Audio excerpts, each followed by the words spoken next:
Growing up in a middle-class family in suburban Chicago, my life was pretty straightforward. My dad, Tom, spent 30 years on the police force before retiring, and my mom, Sarah, still works as a secretary at Lincoln Elementary. They gave me everything they could, but we were never wealthy. I'm Tasha Mitchell. Well, I was before I became Tasha Reynolds. After graduating from college with an accounting degree, I landed a job at Anderson & Partners, a mid-sized accounting firm. The pay was decent, the work was steady, and I thought that would be my life. Wake up, go to work, come home, repeat. Then came that rainy Tuesday in October when I literally bumped into Marcus outside Starbucks. I was rushing to get my morning coffee before work, and he was heading to some important meeting. My coffee spilled all over his obviously expensive suit, and I wanted to die right there. "I'm so sorry," I started dabbing at his jacket with napkins. "I'll pay for the dry cleaning, I swear." Instead of getting angry, he laughed. "Don't worry about it. Though you could make it up to me by having dinner with me tonight." That dinner turned into another, and another. Marcus was different from anyone I'd dated before. He was the son of James and Victoria Reynolds, owners of Reynolds Industries, one of the largest manufacturing companies in the Midwest. But he never made me feel less than him. He loved that I came from a real family, as he called it. That all changed when he took me to meet his parents at their mansion in Lake Forest. I'll never forget Victoria Reynolds looking me up and down like I was something she'd found stuck to her shoe. "So, Tasha," she said, swirling her wine glass, "Marcus tells us you're an accountant?" "Yes, I am," I replied, trying to keep my voice steady. "How practical," she said with a thin smile. "And your parents?" When I told her about my dad being a retired cop and my mom a school secretary, you'd think I'd said they were professional criminals. James Reynolds barely looked at me during dinner, speaking only to Marcus about work. When he proposed 3 months later, I said yes without hesitation. His parents attended our wedding with frozen smiles and stiff congratulations. I thought I could win them over with time. I thought love would be enough. After our honeymoon in Bali, Marcus and I moved into his luxury apartment in downtown Chicago. The place was bigger than my parents' entire house, with floor-to-ceiling windows overlooking Lake Michigan. I felt like I was living in a dream. 2 months after we married, I discovered I was pregnant. Marcus was ecstatic, spinning me around our massive living room when I told him. Even Victoria and James seemed to soften a little at the news, though Victoria couldn't resist saying, "Well, at least the child will have good breeding on one side." Our son, James Jr., Marcus insisted on naming him after his father, was born on a snowy December morning. The moment I held him, nothing else mattered, not Victoria's constant criticisms, not the whispers at Reynolds Industries parties about the accountant who married the boss's son. JJ, as we called him, was perfect. Those first 2 years were actually good. Marcus took to fatherhood like a natural, coming home early to play with JJ, reading him bedtime stories, taking us both to the park on weekends. He was thriving as financial director at Reynolds Industries, and I worked part-time from home as an accountant while taking care of JJ and our home. Victoria and James might not have liked me, but they doted on their grandson, showering him with expensive gifts and demanding regular visits. But somewhere around JJ's 3rd birthday, things started to change. Marcus began coming home later and later, always with the same excuse, "Big project at work, honey." You wouldn't understand. The man who used to rush home to see his son now barely made it for bedtime. Then came that Thursday when Victoria showed up unannounced at our apartment, her Hermes scarf perfectly arranged, despite the wind outside. "Would you care to explain," she said, walking in without waiting for an invitation, "why you weren't at the company's annual gala last night?" I stared at her, confused. "What gala?" "Don't play dumb, Tasha. The Reynolds Industries anniversary gala. Every executive and their wife was there, except you." My stomach dropped. I didn't know about any gala. Victoria's eyes narrowed. "Marcus said you weren't feeling well." "Are you telling me my son lied?" I waited up that night, sitting in our dark living room until Marcus came home at 11:30. He loosened his tie as he walked in, stopping short when he saw me. "Why didn't you tell me about the gala?" I asked quietly. He sighed, pouring himself a scotch. "Look, Tasha, let's be honest. You wouldn't have fit in. You're too simple for these events. The other executives' wives, they know how to carry themselves. They can discuss art and wine and summer homes in the Hamptons. What would you talk about? Your dad's police stories? Your mom's adventures in the school cafeteria?" I felt like he'd slapped me. "I'm your wife, Marcus. You're supposed to be proud of me, not ashamed." I was proud, Tasha. When we were dating, your simplicity was charming. But I'm the financial director now. I need a wife who can be more. I went to bed crying that night, telling myself he was just stressed from work, that things would get better. But deep down, I knew something had broken between us, something I wasn't sure could be fixed. It was a Tuesday when my world fell apart. Marcus had texted that he was working late again, and I was doing my usual cleaning routine around the apartment. When I got to his home office, I noticed his laptop was open on his desk, screen still bright. I'd never snooped before, I trusted him, despite everything. But something made me pause this time. Maybe it was the way the screen showed his email was open, or maybe I was just tired of all the lies. I sat down at his desk, and that's when I saw it, an email thread with someone named Sophia Loran. My hand shook as I started reading. There were hundreds of messages between them, going back months. Sophia was apparently a new marketing executive at Reynolds Industries, hired about a year ago. As I scrolled through their correspondence, my stomach turned. "Had dinner with the village idiot again," Marcus had written. "God, I can't believe I have to go home to her." Sophia's response, "Poor baby. Don't worry, I'll make it all better tomorrow." They talked about me like I was a joke, the simple-minded wife who didn't know her husband was sleeping with someone else. There were pictures of jewelry he'd bought her, weekend trips they'd taken while he'd told me he was at business conferences. I stayed up all night, copying everything to a USB drive, printing key emails, taking screenshots. When Marcus finally came home at 7 a.m., his shirt wrinkled and his tie loose, I was sitting at the kitchen table with the evidence spread out in front of me. "Care to explain?" I asked, holding up one of the printed emails. "How could you do this to me, to our family?" He laughed, actually laughed. "Come on, Tasha. Did you really think you were enough? Sophia is everything you're not, sophisticated, sexy, exciting. When's the last time you even tried to look good for me? I've been taking care of our son while you've been screwing around." "Look," he said, pouring himself a coffee like we were discussing the weather, "here's how this is going to work. You'll stay my wife, on paper. It's better for my image at the company. Sophia understands. And hey," he added with a nasty grin, "maybe I'll even find time for you occasionally. If you're lucky." I ran to JJ's room, my hands shaking as I threw some clothes into a backpack. JJ was still sleeping, clutching his favorite teddy bear. I gently woke him up. "Baby, we're going to visit Grandma and Grandpa for a while, okay?"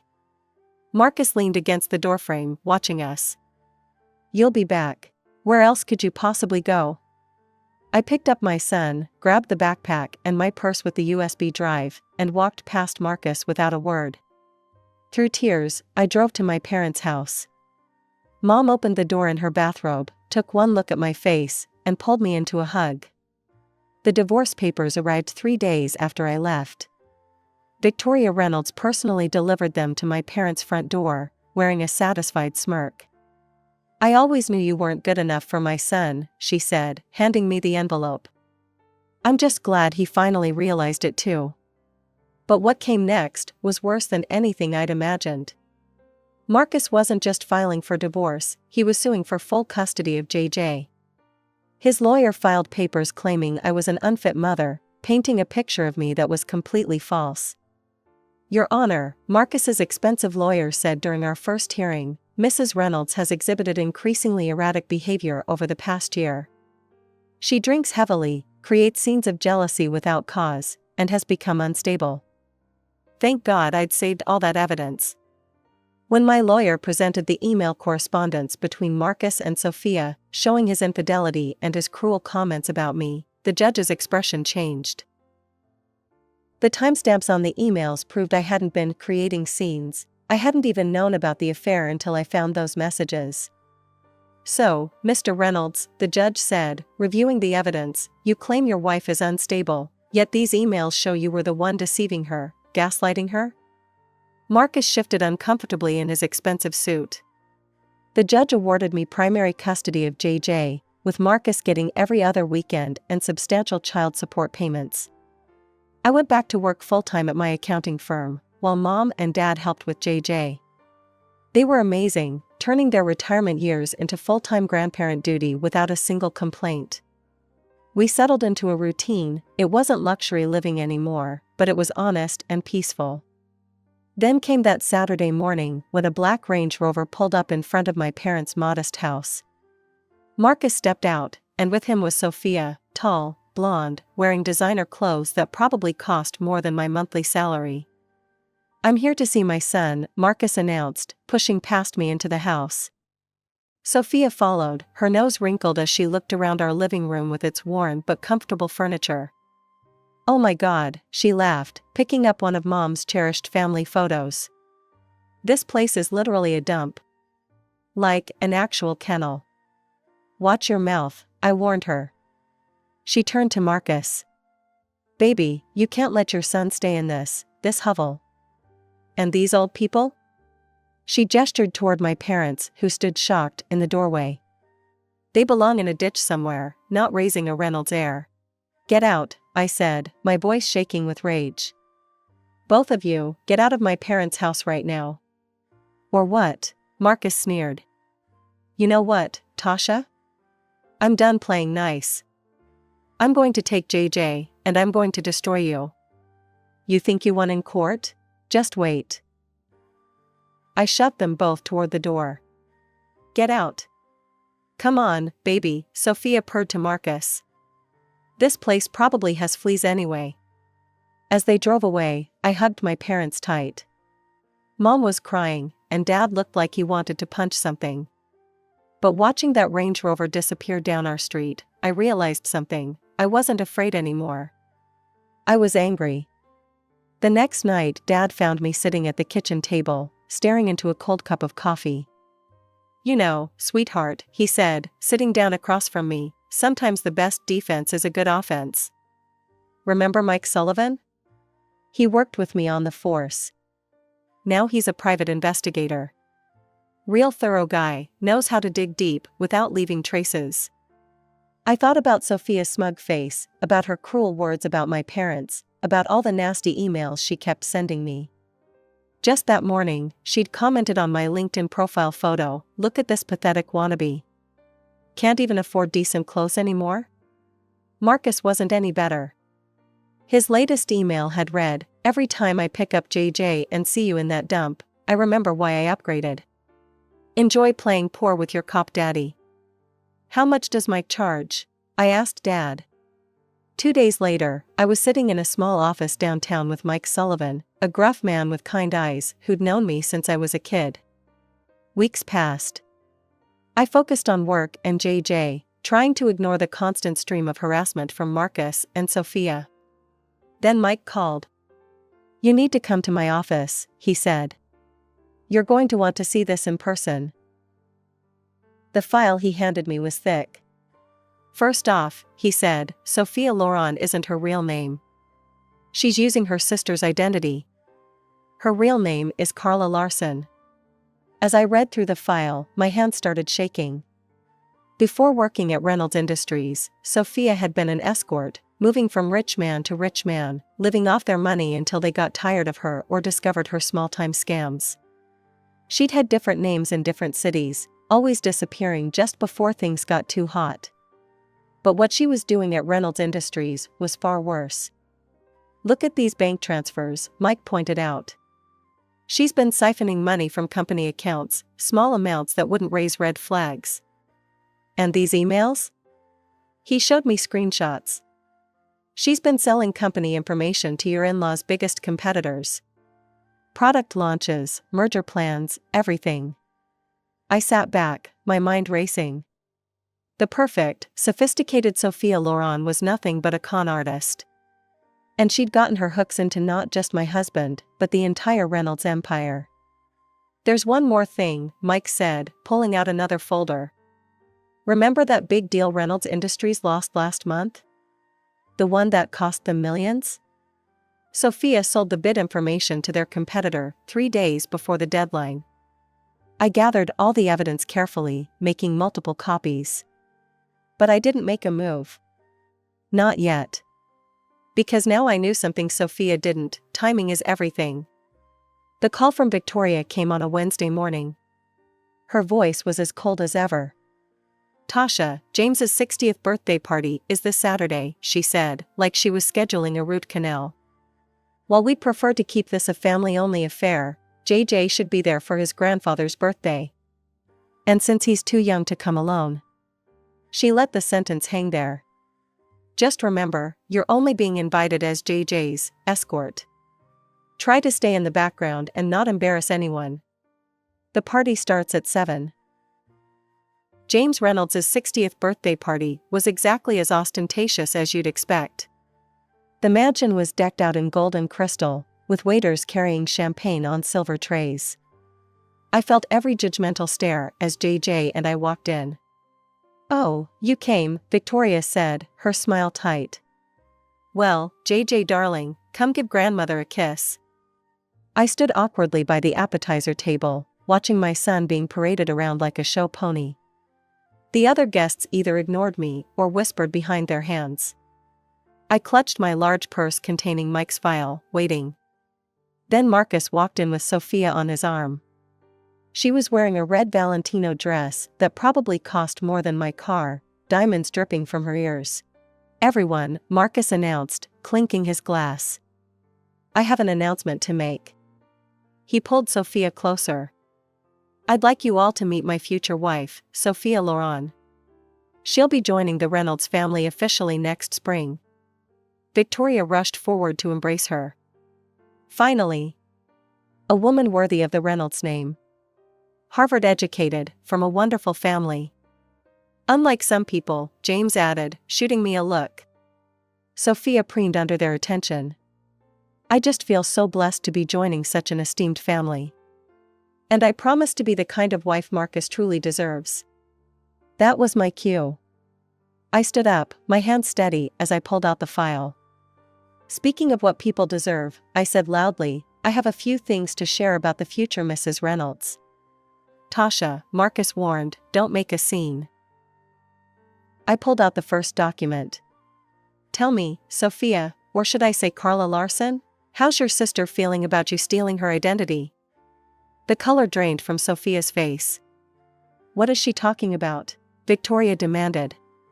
"Oh, did she not mention that she's been living under her sister's identity? The real Sophia Loren is a schoolteacher in Minnesota. This woman," I pointed at her, "is Carla Larson, former escort and con artist." "She's lying," Sophia shrieked, but I was already laying out the evidence, photos, bank statements, police reports. "And here's my personal favorite," I continued, pulling out more documents. "Bank transfers showing how she's been stealing from Reynolds Industries. And look at these emails, she's been selling your company's secrets to Wagner Manufacturing and Collins Corp. For months." James Reynolds snatched the papers from my hands. "The Wagner deal, the Collins merger, it was you?" "I can explain," Sophia stammered, backing away from Marcus's thunderous face. "The real Carla Larson," I said, enjoying every moment, "has quite a history. 7 different cities, 7 different wealthy men, 7 different scams. Looks like Reynolds Industries was going to be number 8. The room had gone deadly quiet. I watched their faces change as they read through the evidence, Marcus's confusion, Victoria's horror, James's growing rage. And Sophia, her perfect mask cracking as her house of cards came tumbling down. The elegant birthday party dissolved into chaos within minutes. James Reynolds's face had turned an alarming shade of purple as he read through the evidence. "Get out," he roared at Sophia, who was still trying to stammer excuses. "Get out of my house before I have you arrested right here." "James, darling," she attempted, reaching for his arm. "These are all lies. I can explain everything." "Explain?" He shook the documents at her. "Explain how you cost us the Wagner deal? That contract was worth $20 million. And Collins? They were our biggest competitor, and you've been feeding them everything." Victoria, who'd been quietly reading through the escort service records, looked up with pure venom in her eyes. "You common prostitute," she hissed. "You thought you could con your way into our family?" Sophia backed toward the door, her designer heels clicking on the marble floor. "Marcus, baby, tell them." But Marcus looked like he might be sick, staring at the photos of Sophia, or Sophie, with various wealthy men over the years. "If you're not off my property in 30 seconds, James said, his voice deadly quiet, "I'm calling the police. And trust me, you'll be seeing plenty of our lawyers either way." After Sophia fled, James turned to his son. The party guests were pretending to be absorbed in their champagne, but everyone was watching. "You brought this woman into our company," James said. "Gave her access to confidential information. All because what? She was pretty? Had nice legs?" "Dad, I didn't know." "Exactly," James roared. "You didn't know? Didn't check? Just thought with your..." He glanced at JJ and modified his language, "with everything except your brain. You're fired, Marcus. Clear out your office by tomorrow." "But Dad..." "And that apartment you're living in? Company property. Find somewhere else to live." Victoria, who had been uncharacteristically quiet, suddenly turned to me. "Tasha," she said, and for the first time ever, her voice held genuine emotion. "We owe you an apology. A significant one. You saved our company from God knows how much damage." James nodded solemnly. "We were wrong about you. Very wrong. You've proven yourself more worthy of the Reynolds name than..." He glanced at Marcus, "others." 3 days later, Sophia was arrested at O'Hare, trying to board a flight to the Cayman Islands. The evidence I'd gathered, combined with what Reynolds Industries lawyers found once they started looking, was overwhelming. She was facing serious fraud charges and massive fines. Marcus, I heard, was staying at a friend's condo while he looked for a new job. No other financial firms were eager to hire a man who'd been fired for such catastrophic negligence. It's been 6 months since James Reynolds' birthday party changed everything. I'm sitting in my new apartment, not as luxurious as the one I shared with Marcus, but perfect for JJ and me. The Reynolds family gave it to me as a token of appreciation for saving their company from Sophia's schemes. "The least we could do," James had said, handing me the keys. "After everything, well, you understand. The apartment is in a nice neighborhood, close to good schools. JJ's room is decorated with superhero posters, and my little home office overlooks a park. It's not a penthouse with lake views, but it feels like home in a way the luxury apartment never did."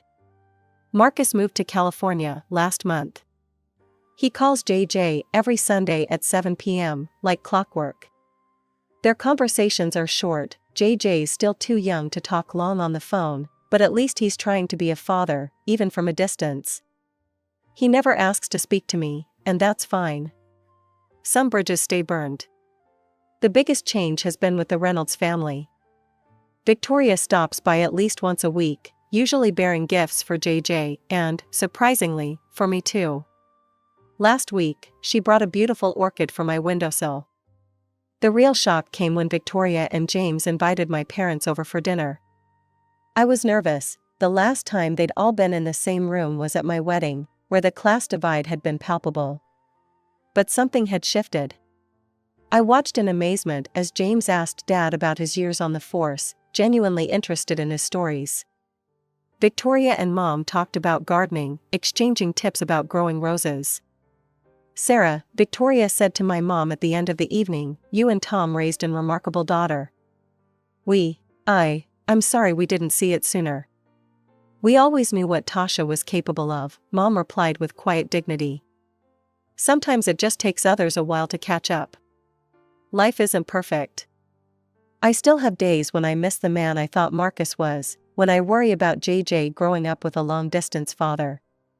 But then I look at my son, happy and healthy, playing with his grandparents, all his grandparents, and I know we're going to be okay. Last night, I found JJ looking at an old photo of Marcus and me from our wedding day. "Do you miss Daddy?" he asked. I sat down next to him, pulling him close. "Sometimes," I said honestly. "But you know what? Life doesn't always go the way we plan. Sometimes it goes wrong before it goes right. The important thing is to stay true to who you are." Later, as I tucked him into bed, I thought about how far we'd come. From the simple accountant the Reynolds family once scorned, to the woman who saved their company. Sometimes the happy ending isn't the one you expected. Sometimes it's better. From my earliest memories, I knew I was a disappointment. Not that my parents ever said it directly, they didn't have to. The way they looked at me when I was born, hoping for their first son, and then again when my sister Kate arrived 3 years later, told me everything I needed to know. I was Jenna, their firstborn daughter, and I would never be enough.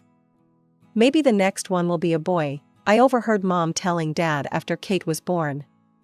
But there wasn't going to be a next one. Complications during Kate's birth meant Mom couldn't have any more children. Their dreams of having a son were put on hold, transferred to some distant future when their daughters might give them grandsons instead. Growing up in our modest suburban home, I watched as Kate quickly figured out how to wrap our parents around her little finger. She'd bat those big brown eyes of hers, and they'd melt like ice cream on a hot summer day. Meanwhile, I grew more independent, learning to rely on myself rather than chase after attention I was never going to get. Kate knew exactly what buttons to push to get what she wanted. I had everything I needed: clothes, food, shelter, education, but emotional warmth was always in short supply, at least for me. Over time, I learned to accept it, to build my own internal fortress of self-reliance. "I'm going to study economics," I announced at dinner during my senior year of high school. Mom and Dad exchanged looks across the table. "Are you sure, honey?" Mom asked, her fork pausing halfway to her mouth. "That's such a technical field." Dad nodded in agreement. "What about something more suitable for a young lady?" "Teaching, maybe? Or nursing?" I stood my ground. "I've already been accepted to State University. My grades are good enough for a partial scholarship." "Well," Mom sighed, "I suppose it's your choice." The disappointment in her voice was familiar by now, almost comforting in its predictability. Kate, who was still in high school, smirked from across the table. "I'm thinking of studying psychology," she announced, and our parents immediately brightened. "That's wonderful, sweetheart," Mom exclaimed. "You've always been so good with people." I pushed my peas around my plate, letting their voices wash over me like background noise. I'd learned long ago that fighting for their approval was a losing battle. Instead, I focused on my future, on the independence that college would bring. I met James during my sophomore year at State University. He was a senior in the economics department, and we literally bumped into each other in the library's financial section. I dropped my statistics textbook, he picked it up, and that's how our story began. "You're in Professor Martinez's macro class, right?" he asked, handing me back my book. "I've seen you asking all the smart questions." I blushed, not used to anyone noticing me in a positive way. "Yeah, that's me. The annoying one who keeps the class running late." "Not annoying at all," he smiled. "Actually, I was wondering if you'd like to grab coffee sometime? I could tell you about the upper-level courses you'll be taking next year." That coffee date turned into dinner, which turned into movie nights, which turned into us being inseparable. For the first time in my life, I felt truly seen and appreciated. James didn't compare me to anyone else, he just liked me for who I was. After he graduated, James took a job at Anderson Consulting while I finished my degree. He waited for me, and the moment I graduated, we decided to move in together. We found a small apartment downtown, nothing fancy, but it was ours. "Mom, Dad, this is James," I said during his first visit to my parents' house. The change in their attitude was immediate and shocking. "Oh, James," Mom practically squealed. "We're so happy to finally meet you. Will you be joining us for Thanksgiving? Christmas, both?" Dad clapped him on the shoulder. "Son, we've heard so much about you. Tell me about your job. Jenna says you're in finance?" The word son caught my attention. Of course, they were finally getting the son they'd always wanted, even if it was through marriage. I watched as they fawned over James, asking him about his plans for the future and when he thought he might want to settle down. Kate, who was living at home after graduating and still hadn't found a serious boyfriend, sat in the corner during these family gatherings, shooting daggers at us with her eyes. For once, I was the sister who had something she wanted, and she couldn't stand it. After a year of living together, during a quiet dinner at home, James got down on one knee and proposed. I said yes immediately, and we decided on a small, intimate wedding, despite my parents' protests about wanting something more elaborate. "It's your big day," Mom argued. "Don't you want something more special?" "This is special," I insisted. "It's exactly what we want." The ceremony was perfect, just close friends and family in a small garden venue.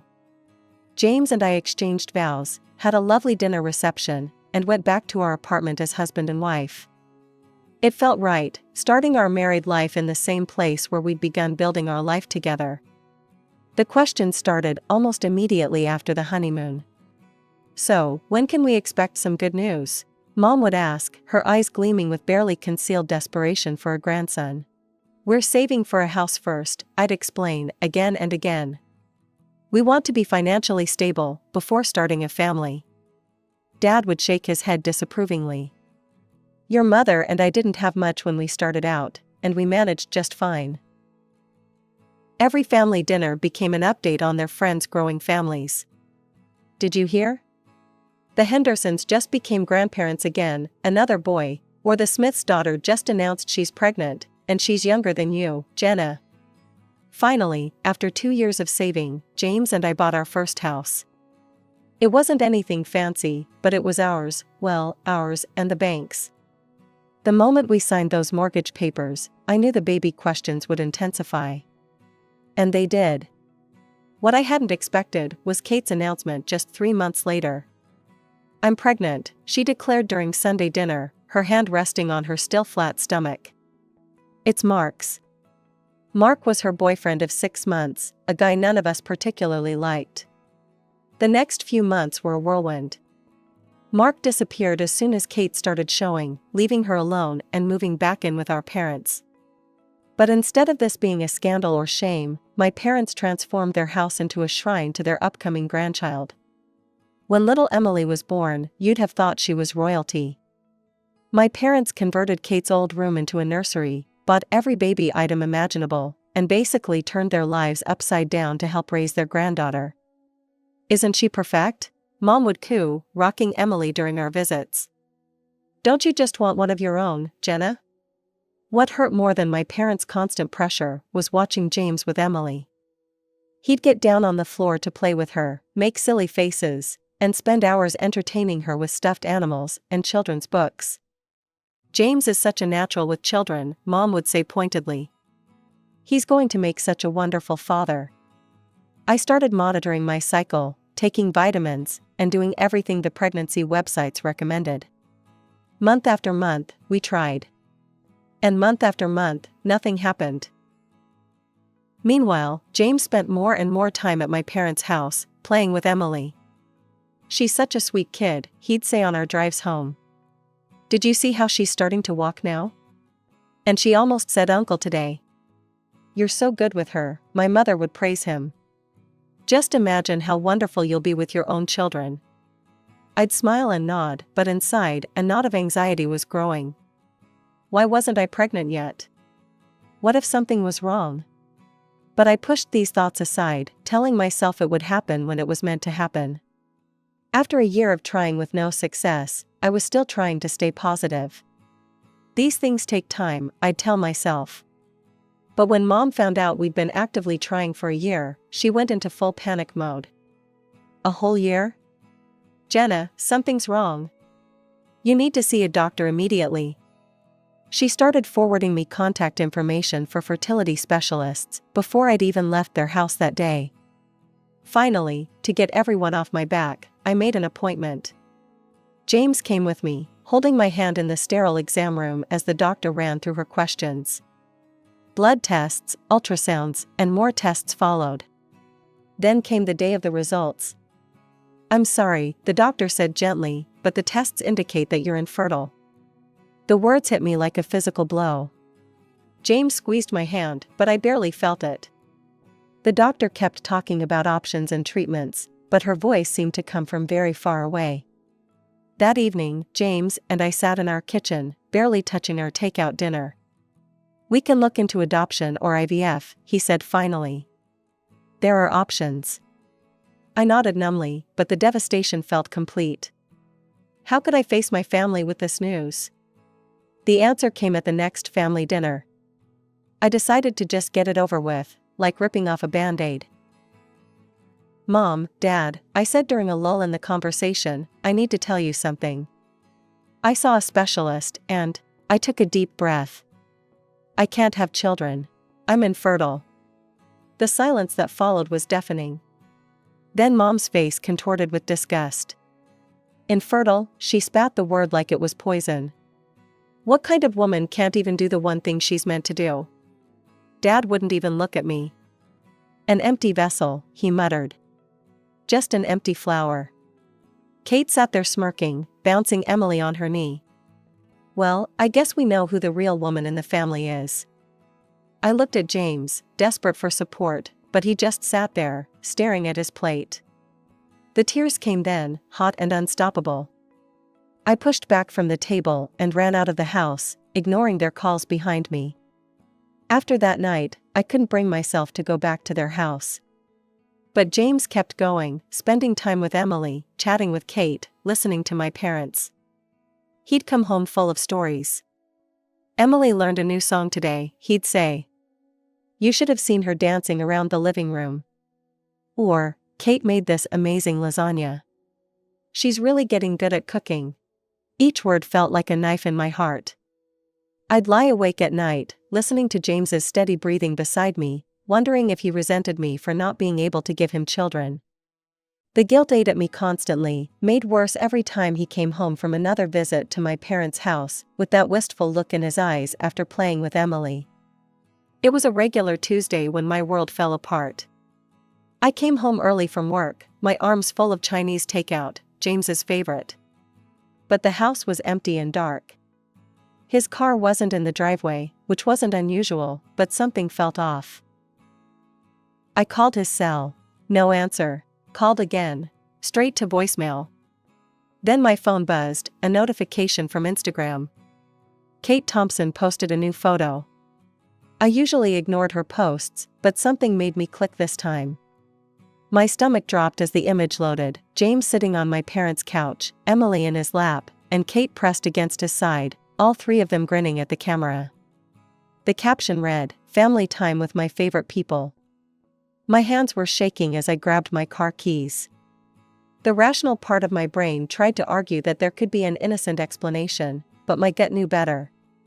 The whole drive to my parents' house, my mind raced through every interaction between James and Kate over the past year, seeing them in a horrible new light.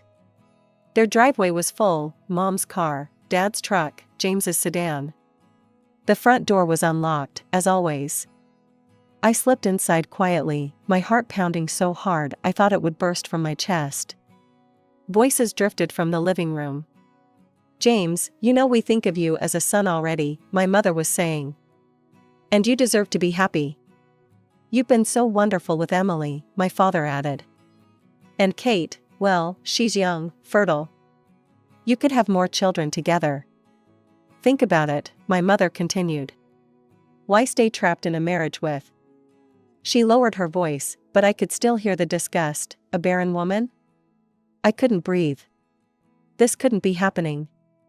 I burst into the room, making them all jump.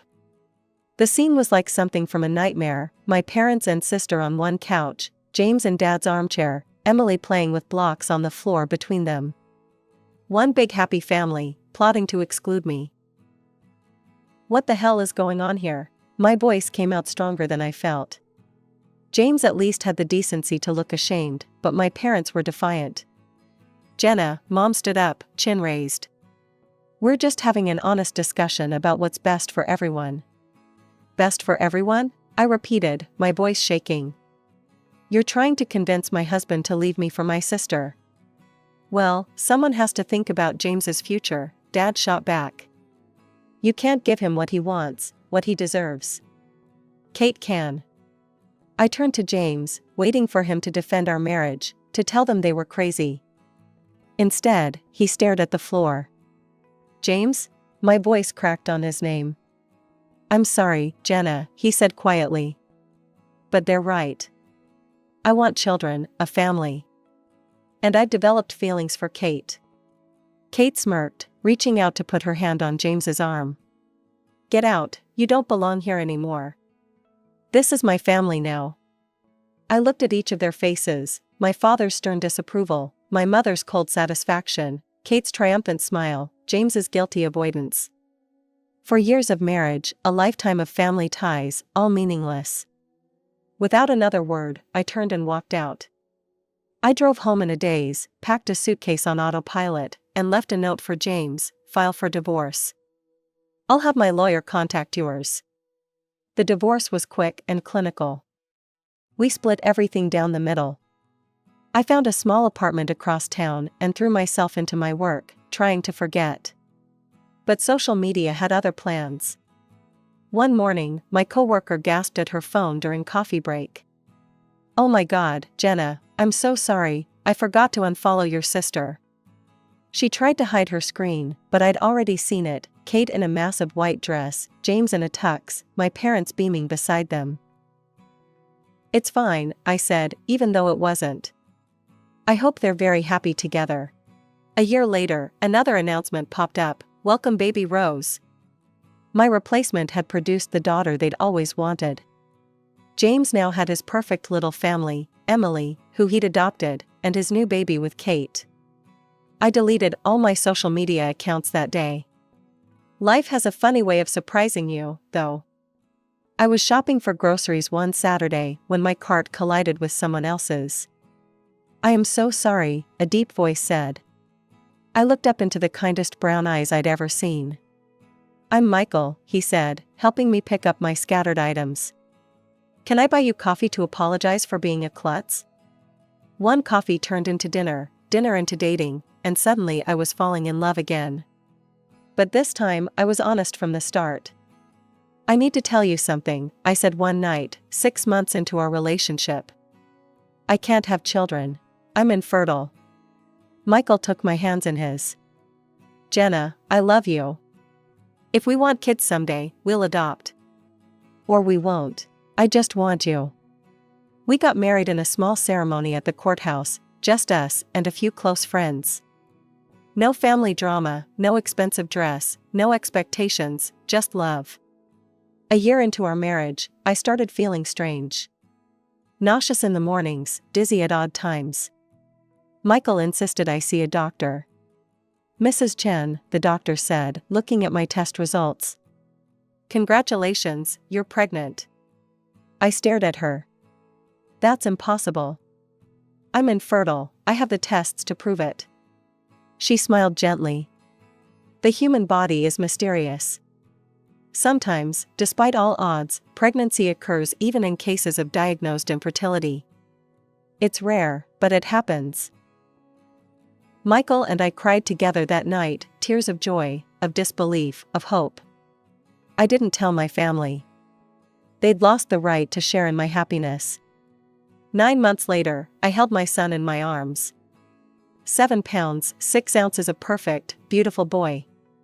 Michael and I named him Alexander, defender of mankind. Looking at his tiny face, I felt nothing but pure love. No bitterness, no regret, no anger. Life had settled into a beautiful rhythm. Alexander was too. Michael was the perfect father, and I had everything I'd ever wanted. We rarely ate out, preferring quiet family dinners at home, but that night Michael had gotten a promotion, so we decided to celebrate at La Maison, an upscale French restaurant downtown. That's when I saw them. At first, I thought I was imagining things. But no, there was Kate, my sister, locked in an intimate embrace with a man who definitely wasn't James. They were tucked away in a corner booth, but not well enough hidden. She was running her fingers through his hair, kissing him deeply, completely oblivious to the world around them. My hand shook as I pulled out my phone and discreetly took several photos. The lighting was dim, but the pictures were clear enough. There was no mistaking what was happening. "Jenna?" Michael touched my arm. "Are you okay? You've gone pale." I showed him the photos. "That's Kate. With someone who isn't her husband." Michael's jaw tightened. He knew our whole history, knew what Kate and James had done to me. "Are you going to send those to him?" My finger hovered over the send button. It would be so easy. One click and I could blow up their perfect little family, just like they'd blown up mine. But no, I said finally, saving the photos to a secure folder instead. I'm better than them. A year passed. Alexander was growing into a brilliant, beautiful little boy with Michael's kind eyes and my stubborn chin. We were visiting a friend who lived in my old neighborhood, something I rarely did, and decided to take advantage of the nice weather by walking to a nearby park. That's when it happened. Just our luck, as we rounded the corner by the local supermarket, there they were, Mom, Dad, Kate, and James, loading groceries into their car. They saw us at the same moment we saw them. Their initial reaction was to turn away, noses in the air, pretending we were strangers. But then their eyes fell on Alexander, who was holding my hand and chattering away about the toy truck he'd brought to play with at the park. Mom stopped dead in her tracks. Who is this?" I could have ignored them. Should have, probably. But something made me stop. "This is my son, Alexander." My voice was steady, calm. Kate let out a harsh laugh. "Oh please. We all know you can't have children. Which agency did you adopt him from?" I looked her straight in the eye, enjoying the moment. "I gave birth to him 3 years ago. No adoption agency involved." "That's impossible," Mom sputtered. "The doctors said." "The doctors were wrong," I cut her off. "It happens sometimes. Rare, but it happens. And here's the proof." I gestured to Alexander, who was watching the strangers curiously. Dad's eyes went wide. "A grandson? We have a grandson?" They moved toward us then, Mom's arms outstretched like she had every right in the world to embrace my child. I stepped in front of Alexander, protectively. "No," I said firmly. "You don't get to do this. You don't get to throw me away like garbage and then claim my son as your grandson. You lost that privilege when you betrayed me." Kate's face had turned an ugly shade of red as she watched our parents' attention focus on my son. She'd always been the favorite after I was cast aside, and she couldn't stand seeing that shift. "Oh, get over yourself, Jenna," she spat. "So you managed to pop out one kid. Big deal. I still won in the end. I got your husband, I gave him a real family. 2 beautiful daughters. Face it, I'm still better than you'll ever be." My hand was already on my phone before she finished her rant. "Speaking of family, Kate, why don't you tell everyone about your extracurricular activities?" "What are you talking about?" James asked, his eyes narrowing. I pulled up the photos from the restaurant and held out my phone. "Here's your loving wife having dinner with someone else." Though I have to say, Kate, most people don't eat their dinner companion's face. The color drained from Kate's face as James snatched the phone from my hand. Mom and Dad crowded around to look, their mouths falling open in shock. "Who is he?" James demanded, his voice shaking with rage. Kate stammered, He's just a friend from work." "Friends don't kiss like that," I observed coolly. "And they certainly don't meet in dark corners of expensive restaurants while their spouses are at home with the kids." "Kate, how could you?" Mom gasped. After everything. Everything what? I couldn't help but laugh. After you helped her steal my husband? After you threw me away because you thought I couldn't have children? Karma's quite something, isn't it? James and Kate were now screaming at each other right there in the parking lot. Come on, sweetie, I said to Alexander, taking his hand. Time to go home. We left them to their chaos, my son chattering happily about the park we were heading to, completely oblivious to the nuclear explosion we'd just walked away from. A month later, the community grapevine brought me the rest of the story. James, suspicious after discovering Kate's affair, had gotten himself tested. Turned out he was the one who was infertile, had been all along. Which meant baby Rose, the daughter Kate claimed was his, couldn't possibly be. He left her immediately, refusing to pay support for either Rose or Emily. Kate moved back in with our parents, her perfect life in shambles. They all tried reaching out to me after that, calls, emails, even showing up at our house unannounced. Please, Jenna, Mom begged through the door. We made a terrible mistake. Let us be part of Alexander's life. He's our only grandson. You should have thought about that before you called me an empty vessel, I replied calmly. Actions have consequences. Michael supported my decision completely. Family isn't about DNA, he said one night as we watched Alexander playing with his blocks. It's about love, respect, and loyalty. They showed you none of those things. He was right, of course. Looking at my little family now, my wonderful husband who loved me regardless of whether I could have children, my miracle son who proved all the doctors wrong, our home filled with laughter and joy, I knew I had everything I needed. Sometimes the family you're born into isn't the family you're meant to have. Sometimes you have to build your own, with people who choose you back. I chose Michael, and he chose me. We chose Alexander, and he chose us right back with his first smile, his first word, his first steps. That's what real family means. And I wouldn't have it any other way.